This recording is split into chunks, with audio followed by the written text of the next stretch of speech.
Hi mga kaibigan! This is Queenie. This is Yani. And welcome to our vlog.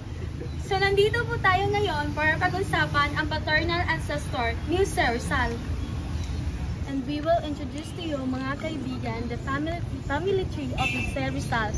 We have the great-great-grandparents of Sir Rizal, Domingo Lamco and Ines de la Rosa. And we have the great-grandparents Francisco Mercado and Sorella Barnacha. And the grandparents of Jose Rizal is Juan Mercado and Sorella Alejandra. At ngayon, maghahanap kami ng random people to ask question. Let's go mga kaibigan! Bye-bye! Update kayo mamaya later!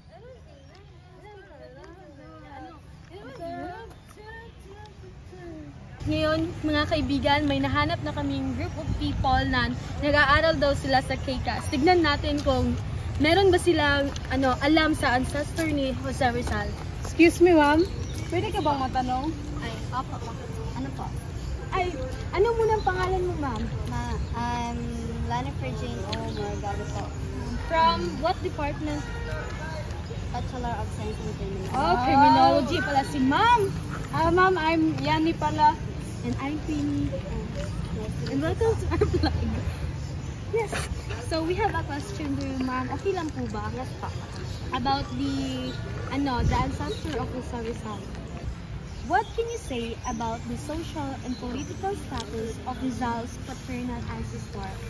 The paternal ancestors of Rizal they are just a merchant or the businessman and a landowner or something landowner, and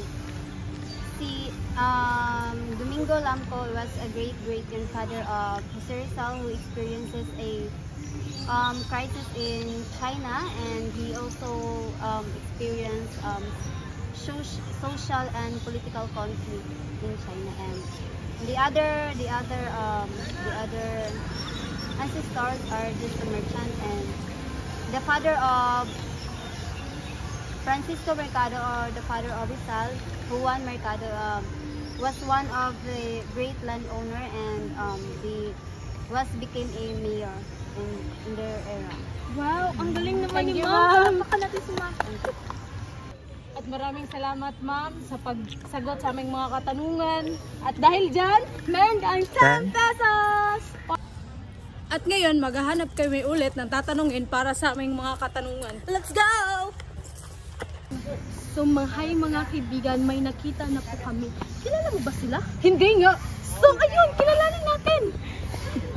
So guys, nakita natin sila. So, sir, magandang umaga. Ano po pangalan niyo? Magandang umaga po. Lumotos Binjan po. From what department, sir? From Department of Police Criminology. Police criminal. Opo. At yung pa niyo, sir. Oy. Yes, of course. So, ito ang katanungan, sir. How does Rizal paternal ancestor influence his character and ceremonies? Ano po, Rizal's family influenced him to be brave, diligent, and persistent, and give importance in terms of education.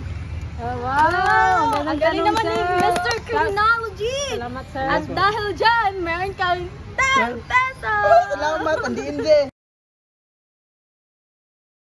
The importance of the paternal ancestor of Rizal on becoming a national hero has a significant effect on his life, such as a golden rule that was passed down to their descendants, the views, lessons, and the wealth. Both material things and immaterial plays a crucial role on shaping the personality and views of our national hero. Rizal ancestors' dedication, conviction, and their sense of justice plays a role on him to help him on his journey and his dream to free the country and people from the hands of invaders through peaceful way, as there no needs for a blood to be shed. Maraming salamat po mga kaibigan. Paalam!